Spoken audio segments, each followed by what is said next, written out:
What's up? I'm B and welcome to another weekly decompression session. Thank you for joining me. I hope you're having a good week so far. I know that I am. It's been a very just kind of even keel week, which is good, especially when you've had a lot of activity recently. One of those activities was last Tuesday I went to a Lumineers concert. It was so much fun. The show was amazing. I had a really great time, and I actually got to go because my friend won tickets on the radio. I tell her all the time, like, she is the luckiest person. She is constantly winning tickets by calling into radio stations.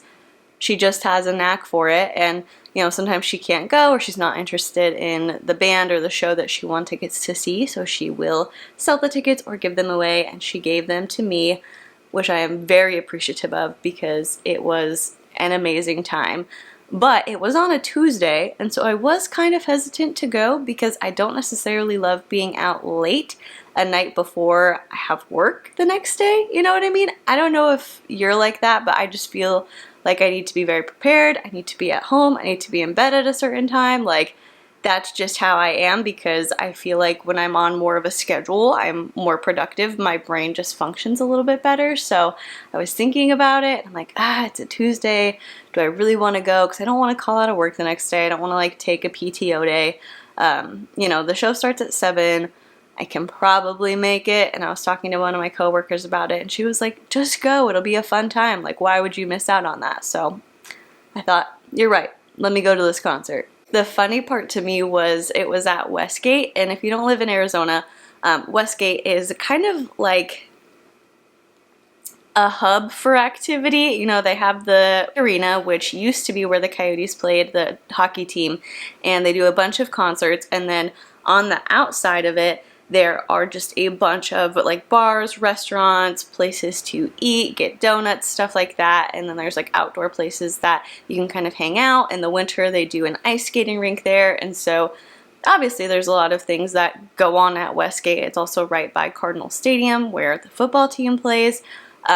But we go there, it's a Tuesday, it is packed. And my sister and I thought, like, let's get there a little bit early. We'll get some dinner, we'll have a drink, and then we can go over there. So I get there at like 5:45 probably. The show's gonna start at 7, and every place I went to for 2 people was at least a 45-minute wait. And at those places I also asked, is there open seating at the bar? Can we just go in there? And they were like, yes, but it is completely full. Like, there will be no place to sit. So I ended up putting our name in at a few different places just to see who would text me first and let us go in. And so we ended up going to Salt, which we went there, Rick and I did, with our friend before the UFC fights last year. We went and ate food before we went into the weigh-ins on the day before the fights, and it was, really good food, good service, great time. So we go there, and we were just cracking up because not only was it packed to the brim, but because it was an event day, because a concert was happening, they had no happy hour, and they only had an event day menu with the prices jacked up so high. We were just like, they know how to get their money. They know what they're doing. They're making their money, and you know what? Gotta respect them for it. But something that I caught myself doing, and I don't know why I thought this, but it was so busy. There were so many people there, and I was just looking around, and I'm like, dang, none of y'all have jobs? Like, none of you have anywhere that you have to be tomorrow? And then I just stopped and I laughed at myself because clearly I have a job, I have somewhere to be tomorrow, and yet I'm out on a Tuesday. I don't know what it was in my brain that thought to like make that snap judgment, but I caught myself and I laughed at myself because I'm like, that's a ridiculous thing to say. It's just busy. Like, it's totally possible that these people are here and they're in the same boat as you. They do have somewhere to be tomorrow, but they've decided to enjoy the experience anyway. But I digress. It was a great time. We had so much fun. We sang, we danced all night long. Amazing. And next I want to talk about the heartbreak of somebody that you are not super fond of being right, because that is what I'm dealing with right now. And if you've ever been in that same situation, you know how conflicted you are internally, because you're like, oof, I find you very problematic and I'm not a huge fan of you, but I gotta give you this one. I gotta give you this. It hurts me, but I'm gonna do it because I have integrity. Josh from the Dad Challenge podcast. A few months ago, he started talking about Maya Knight. He was just bashing her, going off on her, saying she's a neglectful mother, like throwing all of these accusations out. And at the time, I thought, there are some things that Maya does that are concerning to me. I didn't really know Maya Knight too much at that time, but seeing some of the things that he included in his video and just like checking out her TikTok for myself, I was like, I don't love this. I think it is kind of problematic that you are making your twin babies like this star of this whole thing. Like the whole reason that you have a social media following is because of them.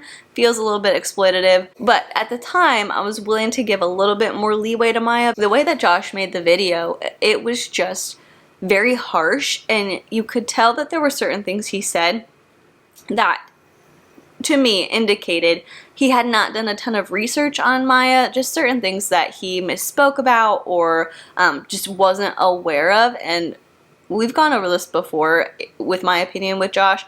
I think if you're covering somebody new, you should do a decent level of research. Like you should watch a decent amount of their content, see if you can find anything about them online, not in a creepy way, but just to understand kind of some of those nuances or things that might be inside jokes or things that her subscribers would understand that people who don't watch her regularly wouldn't.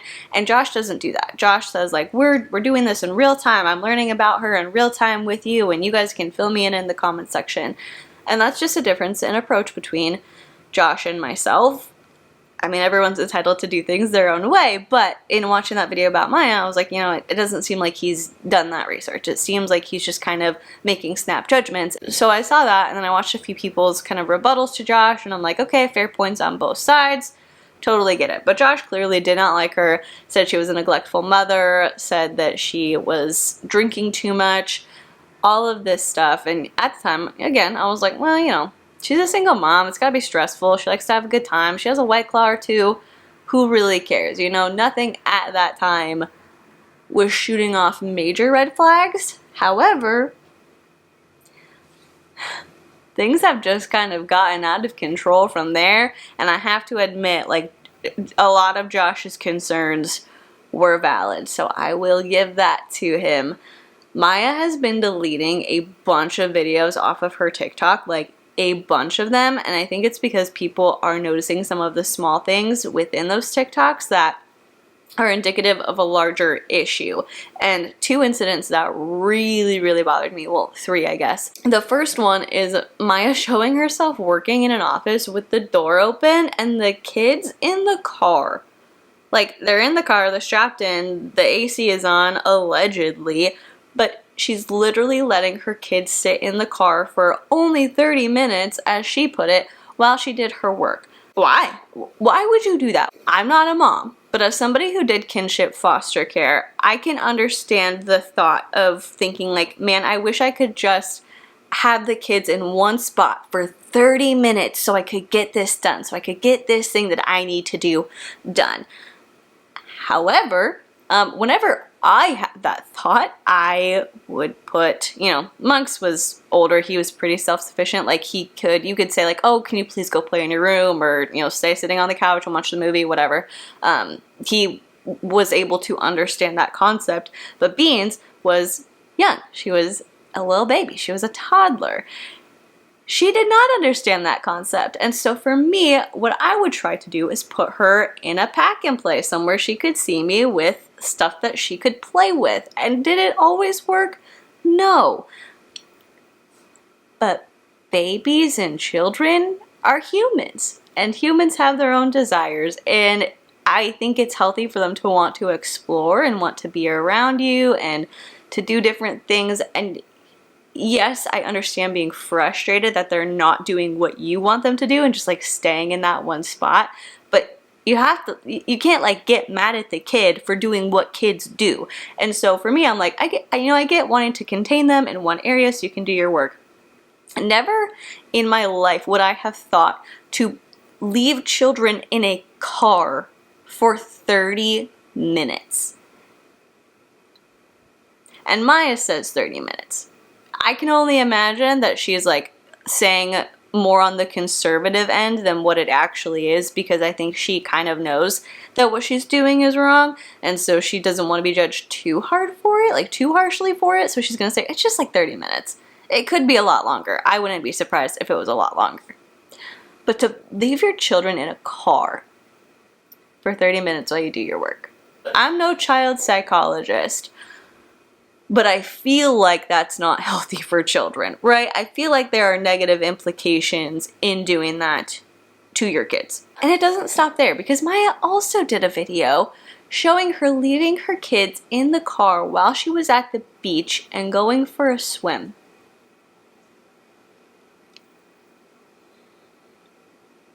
Do I need to say anything about that? Probably not. But why would you think that that was an appropriate thing to do? Why on earth would you leave your children in a car while you're at the beach swimming? Have you ever been so frustrated that you don't have any words? Yep. Anyway, moving on. The last thing was there was a video of her like taking them out for a walk out in the woods, and I don't know the full like context of it, but I saw part of the clip, and one of the babies is just crying like so hard, and Maya was saying like, oh, she's been crying nonstop since we got out here. I thought we would have a nice little walk in the woods, but she just keeps crying, and her poor little face is so just like red, her eyes are swollen. It just looks like it looks like Maya said, she has been screaming for however long, and her mom isn't coming to help her. Her mom isn't coming to comfort her. And I don't understand, first and foremost, why you would do that, and even more so why you would put it on the internet. It just makes me really sad, and it's kind of going to show that as Maya's gotten more comfortable on the internet, she's gotten more comfortable showing who she actually is, how she actually acts, and we are seeing some pretty disturbing insights into how she parents her children. And I don't love to be that person that is like criticizing somebody else's parenting, because we all do things our own way. But to put that kind of stuff on the internet, to feel comfortable enough to do that, it just makes me wonder what goes on behind closed doors. And I gotta give it to Josh.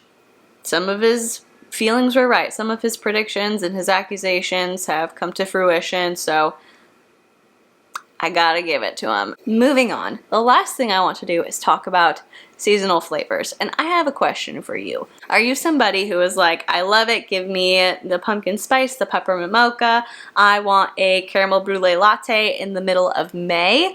Or are you somebody who is very strict on the timeline? You don't want that pumpkin spice until at least September at the soonest, and don't you dare give me a peppermint mocha until after Thanksgiving. Like, do you fall into either one of those camps? Because I'm in the camp where I'm like, I want it year round. I love it. And while I am, if you follow me on Instagram, you'll know this, I am trying to severely cut back on coffee. Like, I'm trying to do no coffee whatsoever, but I know myself, and I know that I'm gonna want a cup every now and then, especially if I've had like a rough night's sleep or if I wake up super early. Right now, what I've been drinking instead is Dandy Blend, so it's dandelion root, and I'm actually doing that with peppermint oat milk creamer. And the reason that I have been trying to cut out coffee is because I've been having these really bad headaches for the past few weeks. It's like every day I'm getting one, and I've noticed that I'm drinking a lot more coffee, but it's kind of like a cycle, right? So I'm tired, I can't sleep, I wake up, I drink coffee, I drink coffee, I drink coffee because I'm tired, because I can't sleep, but then I drink coffee late into the day, and then I'm tired, but I'm awake and I can't sleep, and then I wake up the next day and I need more coffee because I couldn't sleep the night before. And you just kind of go in circles and circles and circles.